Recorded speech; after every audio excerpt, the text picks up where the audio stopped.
Hello tout le monde, et oui, nouveau tutoriel sur le stop motion. Et en plus de ça, on verra en même temps un autre nœud en plus, car oui, on va tout faire dans Fusion. Même si notre effet, ici, l'effet stop motion, on pourrait prendre l'exemple de la demoiselle qui court, on peut très bien l'ajouter à partir de la partie montage. Vous allez dans la bibliothèque d'effets juste là, partie OpenFX, et soit vous faites une recherche directement avec la petite case juste ici, soit vous descendez dans le temporal, un petit peu plus bas, comme ça, voilà, Resolve FX temporal, et vous glissez le stop motion directement dans votre clip ou dans un plan d'effet situé juste au-dessus. Après quoi, vous retrouverez bien évidemment tous ces paramètres dans l'inspecteur. Donc de base, le frame repeat sera mis sur 5, ce qui veut dire que vous obtiendrez ce genre de saccade. Sinon, vous pouvez lire ou afficher toutes les 7 images comme ceci, histoire que ce soit un petit peu plus probant.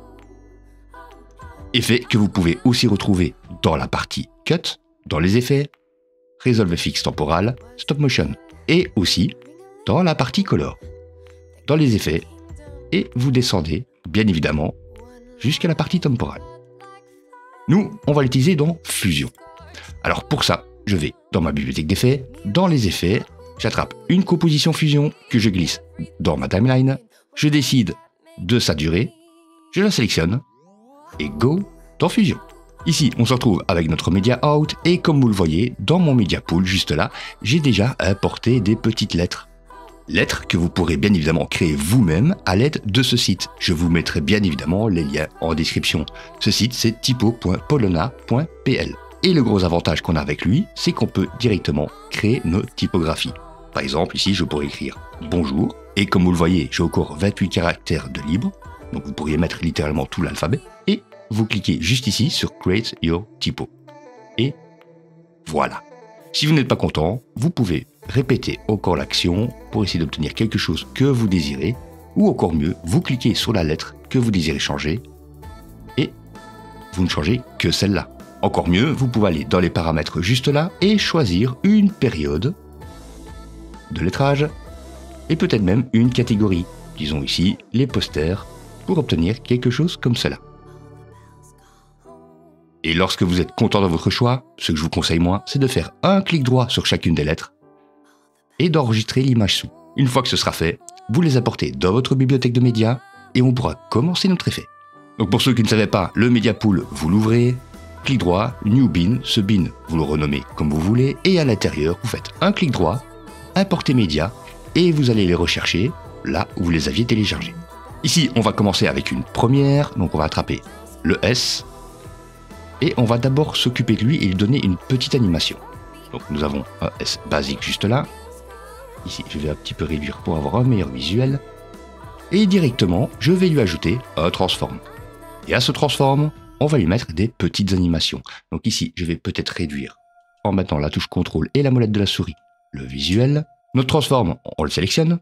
On va dans la partie Center X et Y, clic droit, Modify With, Shake. Ensuite, on se rend dans les modifiers, on met le smoothness à 0, et on va lui donner un mouvement qui ne soit pas trop grand. Disons, regardons, avec le transform c'est mieux en visuel. On peut même mettre un petit peu plus.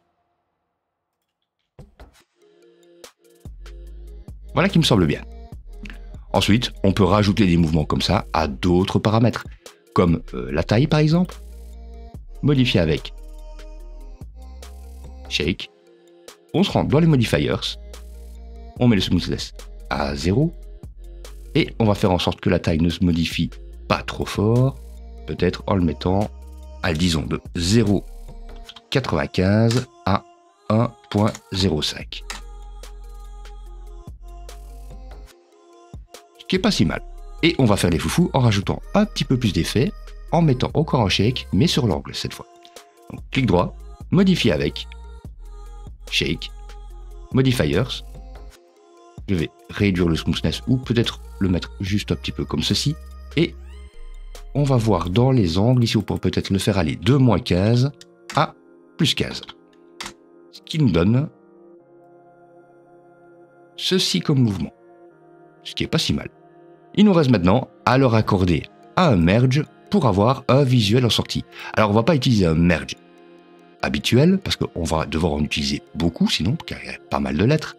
On va plutôt utiliser un nouveau nœud, qui est apparu quand même déjà un petit moment dans DaVinci Resolve, qui est le multi-merge. Donc, je fais CTRL par espace, multi, et je choisis le multi-merge juste là. À ajouter.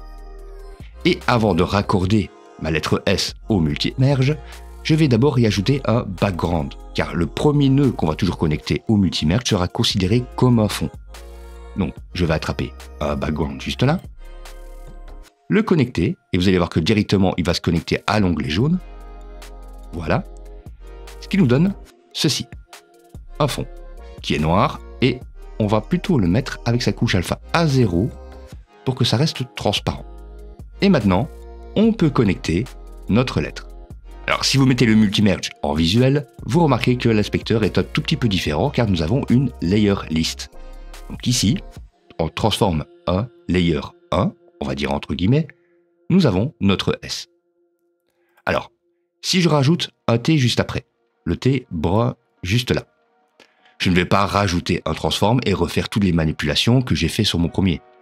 Ce que je vais faire, c'est que tout simplement, je vais connecter mon T, et je vais faire un clic droit sur mon transform numéro 1, copier, et je vais tout simplement le recoller après mon média 2. Et ainsi, ma lettre T aura la même animation que la lettre S. Mais on se retrouvera quand même aussi avec un petit problème que je vous montrerai un petit peu plus tard et comment le résoudre. Alors, ce qu'il nous reste à faire, vous l'aurez deviné, c'est ajouter tout le reste de nos lettres et de faire pareil. Donc je vais donner un petit peu d'espace ici à ma composition et je vais rajouter le O, le P et puis tout le reste des lettres. Et vous leur mettez à chacun une copie du transform. Clic droit, paste. Clic droit, paste. Et ainsi de suite. Et vous pouvez refermer la bibliothèque de médias. Voilà, nous nous retrouvons avec toutes nos lettres qui sont animées. Maintenant, une fois qu'on a fini tout, on va les positionner correctement. Pour ça, on sélectionne par exemple notre S, enfin le transform de notre S, et on lui rajoute encore un transform. Transform qui nous permettra de le déplacer et de le positionner correctement. Donc ici, je vais un petit peu réduire pour avoir le bon format à notre écran, fit, voilà. Et je vais le positionner par ici.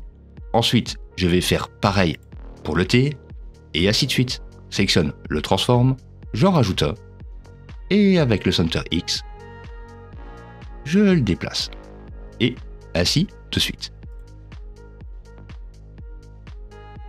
Voilà qui est fait. Maintenant, on va remarquer qu'on a un petit souci, c'est que si je mets en lecture, toutes nos lettres bougent en même temps et ont exactement le même mouvement. Alors on va décaler un tout petit peu tout ça. On va resélectionner notre premier transform sur lequel on avait ajouté des shakes et partie modifiers, ce qu'on va faire, c'est que chacun de ces derniers, on va appuyer sur Reseed. Reseed pour l'angle, Reseed pour la taille et Reseed sur le center. Ce qui se passe maintenant, c'est que nous avons toutes nos lettres qui bougent de la même manière, sauf notre S, qui lui est un petit peu le foufou de la bande. Alors pour tous leur donner le même décalage, je vais faire pareil sur chacun des transforms.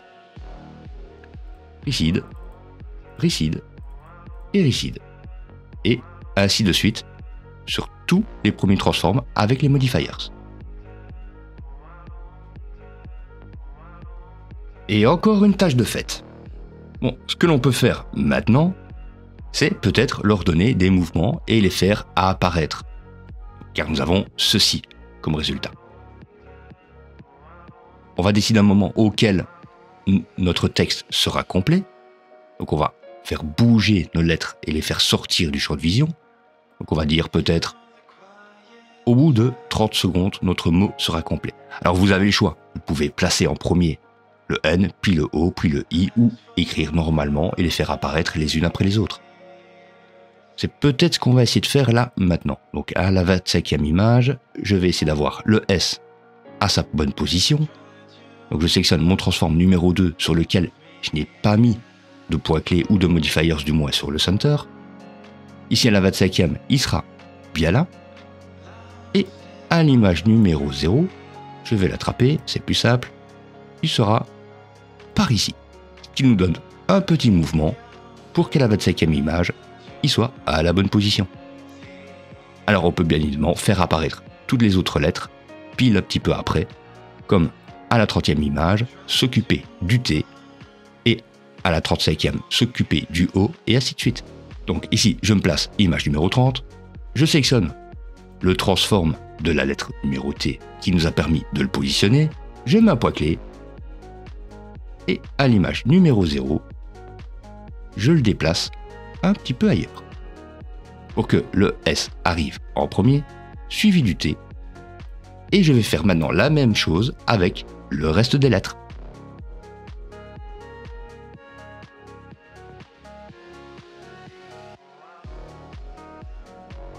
Et voilà, une fois que vous pensez avoir fini de créer vos mouvements, vous vous retrouverez avec ceci. Alors ce qu'on va faire maintenant, vous l'aurez deviné, on va ajouter l'effet stop motion. Alors pour ça, je sélectionne mon multi-merge, je vais quand même le raccorder à mon media out. Pour garder la même chose en visuel, on va ajouter un petit fond juste avant. Pour ça, j'attrape un background, à mon multi-merge, je vais lui ajouter un merge, et je vais connecter mon background à ce dernier. Je vais inverser les connexions en appuyant sur CTRL-T, et mon background, je vais lui mettre une petite couleur, disons un gradient de bleu vers un bleu plus clair. Voilà. Disons comme ceci. Et là maintenant, on va pouvoir ajouter notre fameux nœud. Vous appuyez sur CTRL barre espace, et ensuite, vous n'avez qu'à écrire stop pour sélectionner le stop motion. Ajouter, vous le sélectionnez, vous maintenez la touche Shift enfoncée et vous allez l'intégrer à votre composition. Vous le sélectionnez, vous allez dans l'inspecteur et là, le frame repeat, on va peut-être le mettre sur 6 pour voir ce que ça donne en premier.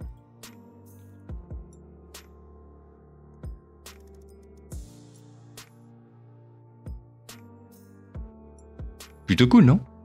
Mais si vous trouvez ça trop lent, ce sera à vous d'accélérer un petit peu la vidéo juste après. Bon, nous avons ceci, nous allons rendre un petit peu plus de détails là-dessus. On va ajouter un drop shadow, donc je sélectionne mon stop motion, CTRL barre espace, DROP, je sélectionne le drop shadow juste au-dessus. Les paramètres, je les trouve pas si mal, je vais peut-être réduire un petit peu la distance, comme ceci. Et on peut dire qu'on a déjà fini. Voilà, nous avons créé notre effet stop motion. Alors, si vous voulez inverser, par exemple, le T et le O, par exemple, que le T soit par-dessus le O, ça, vous pourrez le faire avec le multi-merge. Donc, on va essayer de retrouver lequel est lequel. À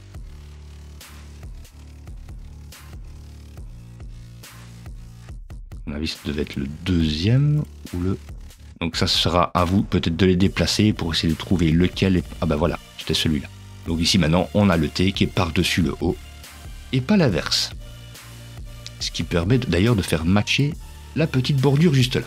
Et si vous voulez ajouter un PNG, vous ajoutez le PNG de votre choix. Par exemple, moi je vais aller dans mon Media Pool, prendre mon avatar juste ici. Je vais le merger, ou peut-être avant le drop shadow, et peut-être même avant l'effet stop motion, pour qu'il soit en stop motion lui aussi. Donc là, multi-merge, je crée un merge, je connecte mon avatar et je lui ajoute un Pepper Edge.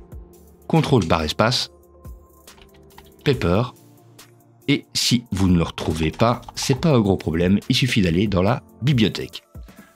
Vous allez dans les effets, template, et là vous cliquez dans la barre de recherche, Pepper Edge, voilà, pour retrouver le 2. Vous l'attrapez, vous le glissez juste en dessous de votre média pour le connecter. Et voilà, vous aurez une bordure en papier que vous pourrez bien évidemment étendre si vous le désirez. Et tout cela, bien évidemment, on va rajouter un transform pour non seulement diminuer la taille, le repositionner si vous désirez, et ce sera à vous ensuite d'y mettre des petits mouvements qui seront bien évidemment, comme ils sont mis avant le stop motion, en effet stop motion. Donc ici, je pourrais tout simplement le faire apparaître à ce moment-là, transforme, et si vous voulez, vous pouvez même le rajouter à un autre effet que je vous ai montré il y a peu de temps. Comme je vais aller à Party Clip, je vais aller chercher le petit effet grunge, voilà, donc nous avions ceci, et si on lui ajoute un stop motion juste après le displace, qu'on met ce réglage sur 7, on se retrouve avec cela à la place. Et voilà, on a déjà fini. Alors si vous avez appris quelque chose, n'hésitez surtout pas à laisser un petit pouce vers le haut, à vous abonner si ce n'est toujours pas fait, à laisser des commentaires pour phagocyter l'algorithme de YouTube, à partager les vidéos, on ne sait jamais qu'autour de vous, ça puisse créer une nouvelle vocation, et surtout, portez-vous bien. Et à la prochaine. Ciao ciao.